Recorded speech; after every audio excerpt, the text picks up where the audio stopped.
Hello students, ये आपका part 2 video इस चैप्टर का। पार्ट 2 वीडियो में हम लोग चैप्टर पढ़ रहे हैं प्रतिलोम त्रिकोणमितीय फलन, इनवर्स ट्रिगोनोमेट्रिक फंक्शन। चलिए हम लोग अगले फंक्शन की ओर चलते हैं। हम लोग बात करते हैं y बराबर में tan x का। तो इसे हम लोग ऐसे भी लिख सकते हैं f(x) बराबर में tan x। तो मैंने इसका बता रखा है आपको कि प्रांत जो होता है इसका प्रांत r होता है, किसको छोड़कर 2n प्लस 1 पाई/2 को छोड़कर, जहाँ n बिलोंग्स करता है z को। और इसके परिसर की बात करें तो इसका परिसर जो होता है r होता है, इसका परिसर r होता है। और इसका आलेख मैंने ऐसे बता रखा है क्लास 11 में आपको। तो देख रहे हैं यहाँ पे क्या, देख लीजिए, प्रांत इसका r है लेकिन 2n प्लस 1 पाई/2 के लिए छोड़कर, यानी इस पर यह परिभाषित नहीं है। देख लो, माइनस पाई/2 पर भी ये परिभाषित नहीं हो पा रहा है, पाई/2 पर भी नहीं है, 3 पाई/2 पर भी नहीं है, माइनस 3 पाई/2 पे भी नहीं, क्योंकि इस पर यह tan का मान अपरिभाषित होता है। इसीलिए कोई भी रियल नंबर में परिभाषित होगा इस पर छोड़कर।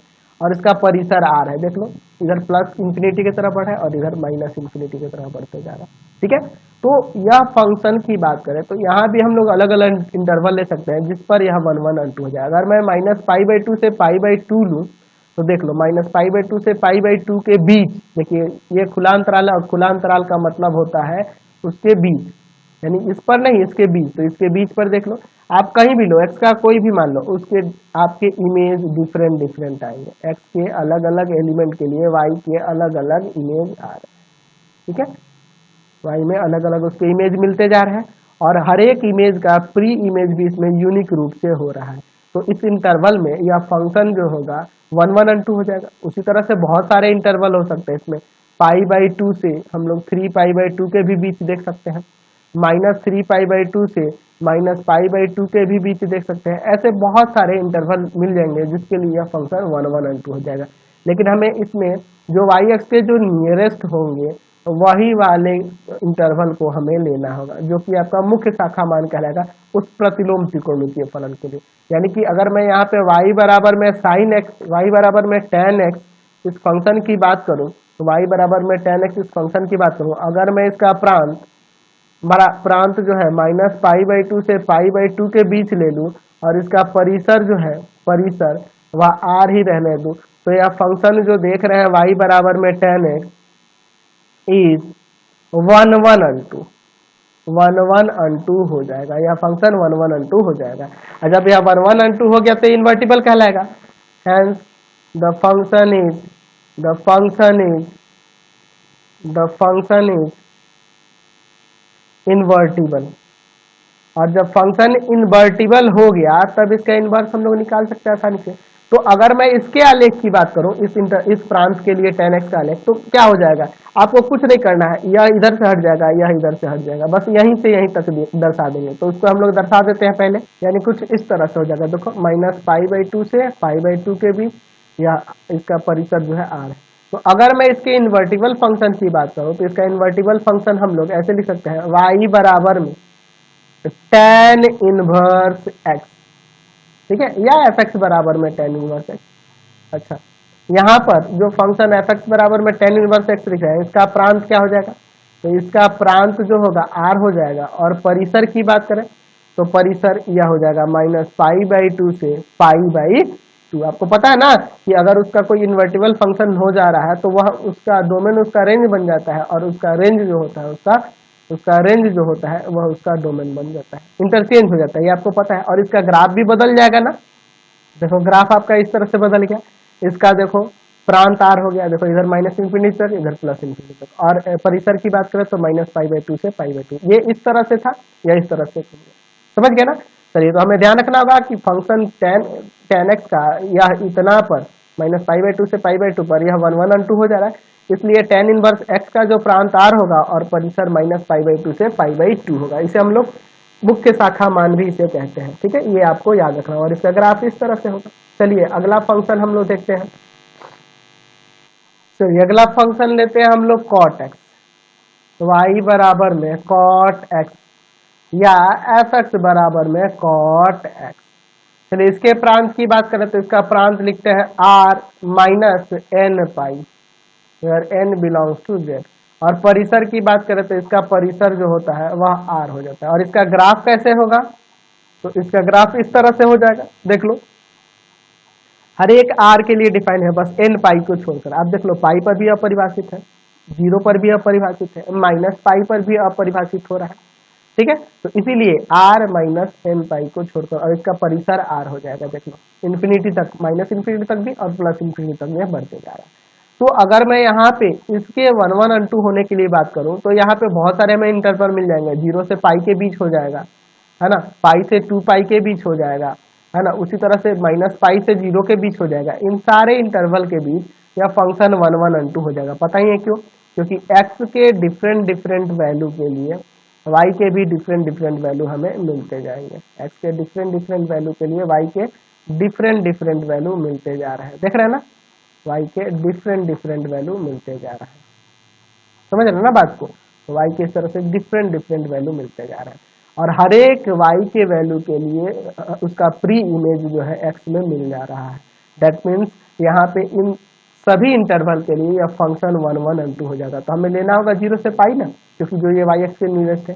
तो हम लोग यहाँ पे कह सकते हैं कि y बराबर में cot x जो फंक्शन है, अगर मैं इसका प्रांत 0 से पाई के बीच ले लूं और परिसर r ही रहने दो, तो यह फंक्शन जो होगा 1 1 और 2 हो जाएगा।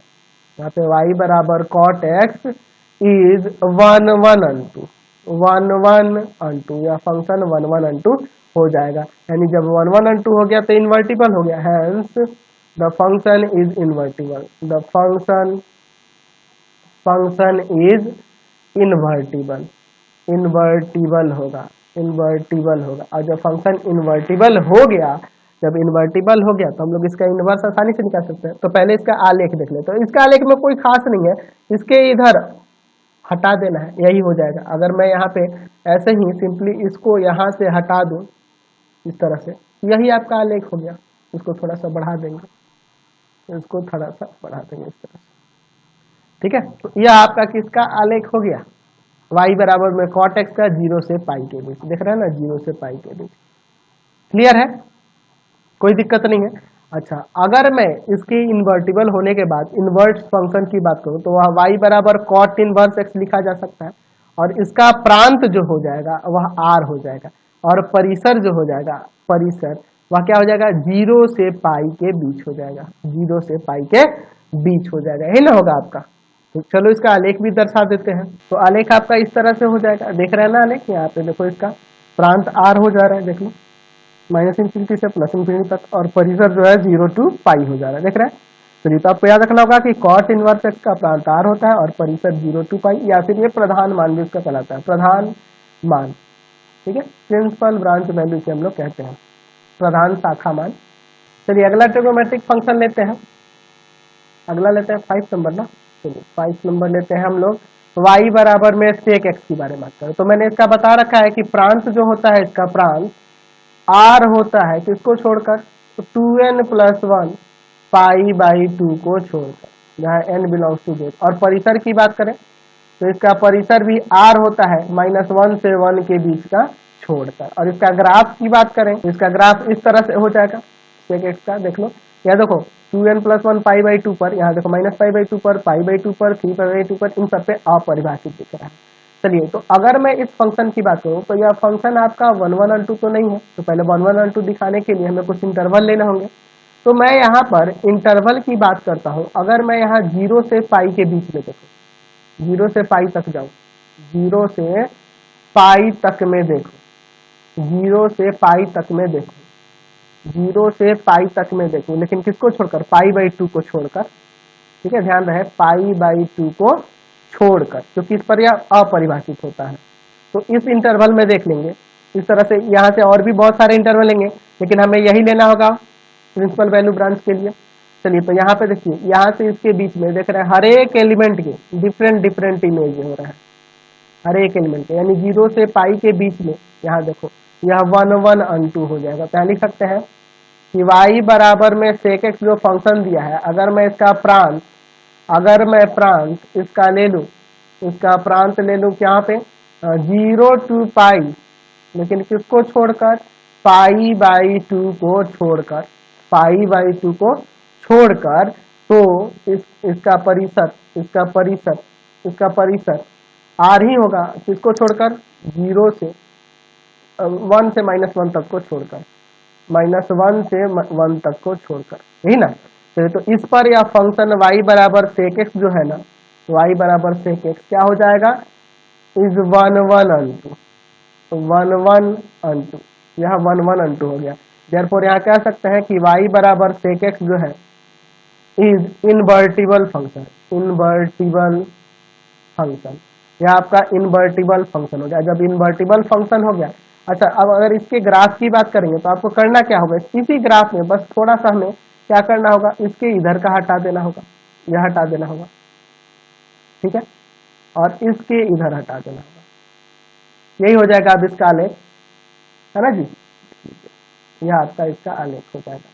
अच्छा अब इसके बारे में बात करें, इसके इनवर्टिबल फंक्शन, तो इनवर्टिबल फंक्शन इसका क्या हो जाएगा, तो इसके इनवर्टिबल फंक्शन को हम y बराबर में सेक इनवर्स एक्स लिख सकते हैं, और इसका प्रांत क्या होगा, तो इसका प्रांत हो जाएगा r -1 से 1 के बीच का छोड़कर, और परिसर क्या होगा, परिसर क्या होगा, तो परिसर इसका हो जाएगा आपका 0 से पाई तक, किसको छोड़कर, π/2 को छोड़कर, क्योंकि इस पे अपरिभाषित होता है। चलिए अब इसी का ग्राफ देख लेते हैं, तो इसका ग्राफ इस तरह से हो जाएगा, देख लीजिए यहाँ पर, देख लीजिए 0 to पाई के बीच में इसका परिसर हो रहा है, लेकिन π/2 को छोड़कर, और इसका प्रांत r कोई भी हो जाएगा, बस -1 से 1 के बीच का छोड़कर, देखो प्रांत इसके इधर है और इधर है, इसके बीच में नहीं ना है, देख रहे हैं ना, इसके बीच में परिभाषित नहीं हो रहा है, ठीक है। तो ये आपको याद रखना होगा कि सेक इनवर्स एक्स का प्रांत r होगा, -1 से 1 के बीच को छोड़ देना है उसमें, और परिसर 0 से पाई होगा, 0 से पाई तक होगा, लेकिन π/2 को छोड़कर। चलिए अगला देखते हैं हम लोग लास्ट फंक्शन। चलिए अगला फंक्शन है हमारा लास्ट है कॉसेक का ना, y बराबर में कॉसेक एक्स के लिए, तो इसका प्रांत हम लोग जानते हैं r होता है, किसको छोड़कर, n पाई को छोड़कर, जहां n बिलोंग्स टू z, ठीक है। अच्छा और परिसर की बात करें तो परिसर, इसका परिसर r हो जाएगा -1 से 1 के बीच का छोड़कर।